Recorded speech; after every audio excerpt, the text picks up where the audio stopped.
Madam Aminata Toure, Dr. Aminata Toure, former Prime Minister of Senegal, and I'm a candidate for the next presidential election. It's a very unusual situation. This has triggered massive demonstrations with unfortunately loss of lives.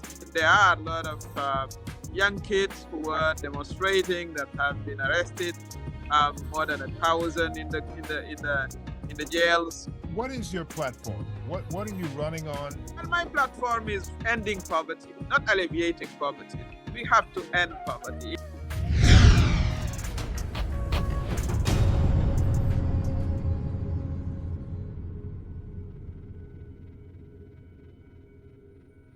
Dr. Toure, Madam Prime Minister, would you give us a sense of what the political landscape is like there in Senegal right now? I know that there has been a lot of concern about the former or the current prime minister the current president, I should say, trying to run for a third term.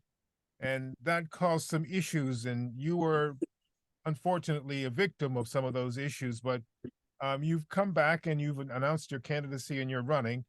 Give us a sense of the political landscape there. Well, it has evolved a lot. Actually, I used to be the prime minister of Mr. Macky Sall. I led his legislative election, but we had a strong disagreement regarding his desire to run a third time. That would have been illegal. The Constitution is very clear, saying that no one could run more than 2 consecutive terms. It was very clear. Yet, he sort of wanted to stay on. This has triggered massive demonstrations with unfortunately loss of lives. And at the end, finally, he dropped the ball and decided not to run. He could have saved us all this trouble and this life lost. So the situation now is that one of the leader of the opposition, called Mr. Usman Sonko, has been arrested on different charges that are, to my view, politically motivated.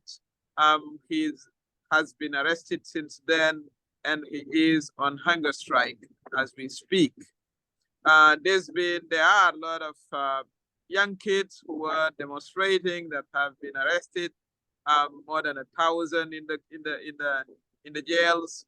And we are heading to the election 6 months ahead of us.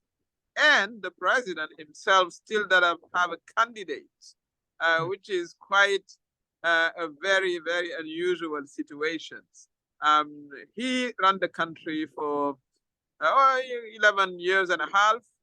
He's not going to run in next February, but yet he doesn't have a candidate. His party doesn't have yet a candidate. We are waiting for him to announce who's going to run on behalf of his coalition. So it's a very unusual situation.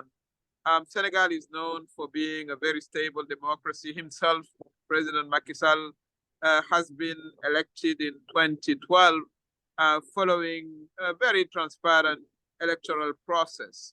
But unfortunately, these past months and past years, we've been going backward when it comes to democracy. And luckily, people stood and faced him, and he had to back off regarding the third term.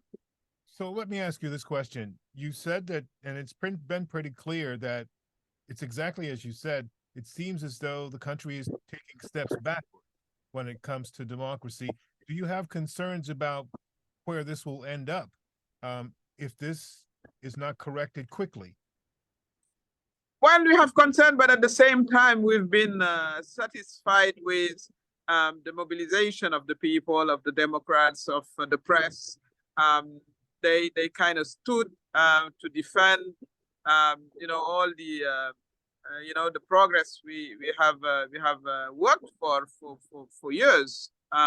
So that's what he has triggered, and I do believe that people will come around as they did in the past and make sure that we don't go backward. There was an attempt, of course, to take us backward, but he didn't succeed. Of course, the collaterals are what I'm saying.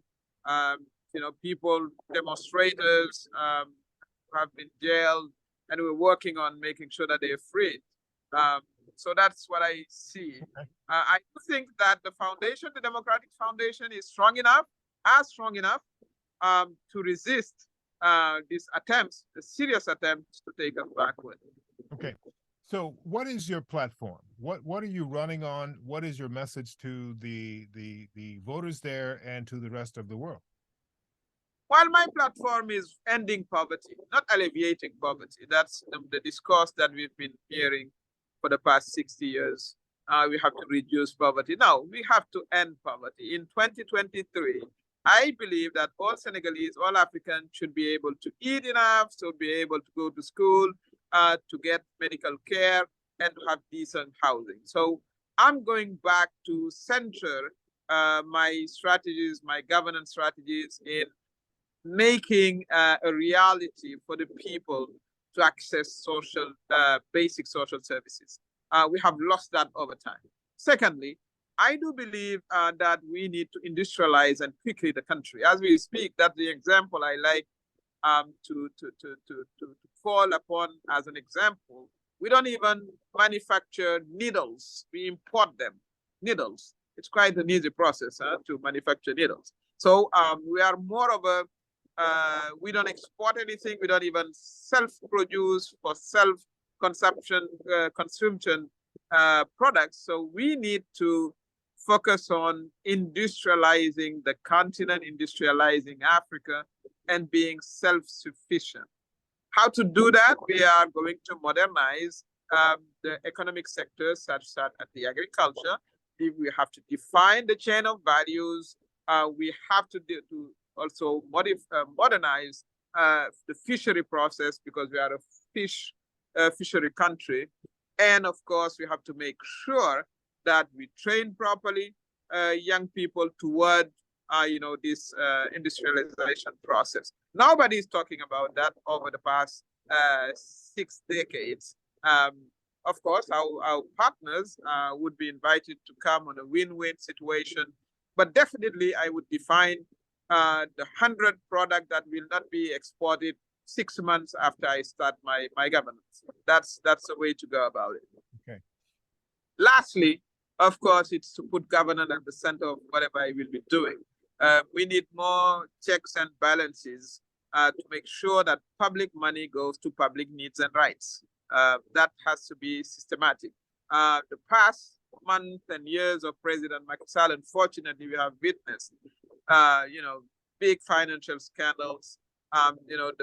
His family being, involved into, governance and politics in a very negative way. That also has to stop through, making sure that the law doesn't allow some relatives to be sitting at some position within the government. I think that's the best way to go about it. So that's what I see.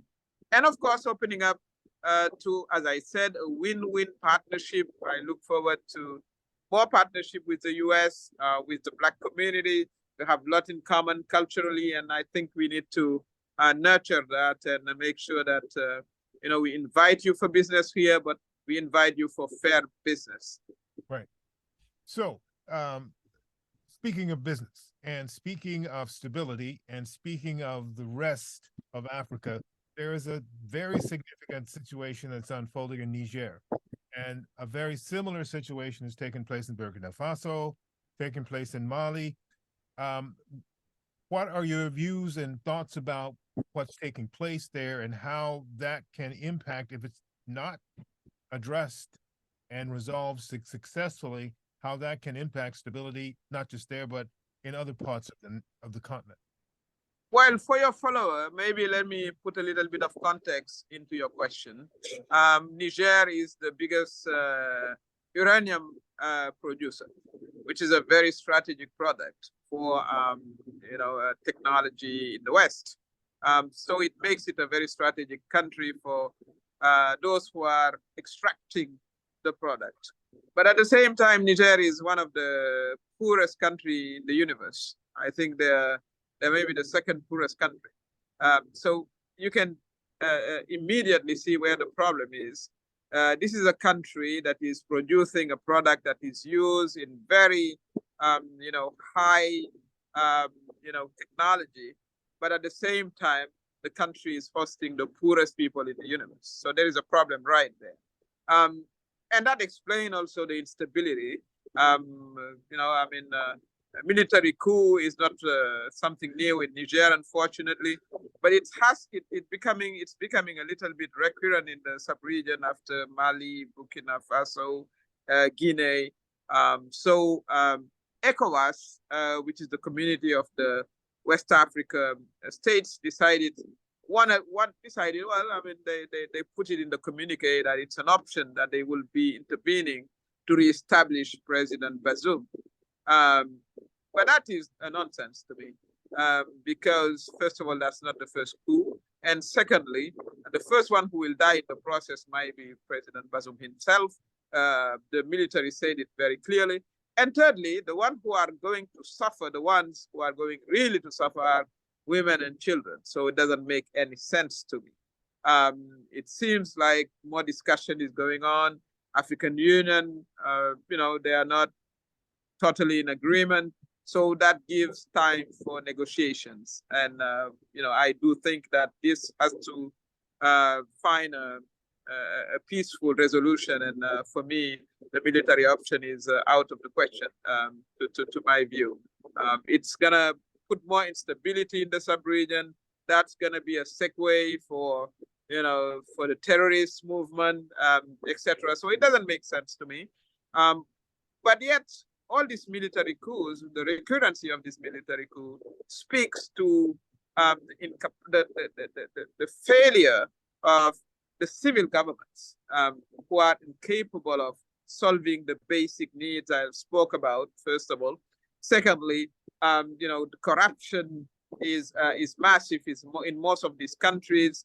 Young people who represent 70% of the population are out of job, with no prospect, taking the sea. I mean, if you have followed the news lately, it's such a heart-breaking issue going on. Young people trying to cross the Atlantic Ocean, and of course, many of them dying, drowning. So all of that triggered also this military coup. So we have to come back to the basics, and we have to invite our partners to help us do so in a fair way, of course. Many people suspect that some of the powers, Western powers, want to safeguard, the uranium production by making sure that people who are on power are their friends. I think that's not the way to go.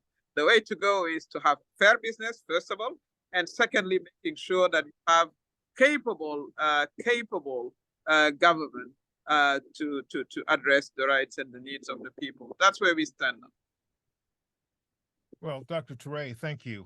I appreciate your time. I know it's later there. I know you have a lot of business to do, a lot of work to do, and living to do with your campaign and your life. And hopefully we can talk again in the not too distant future about what's next and what's going on there. Thank you very much, Mr. Green. All the very best.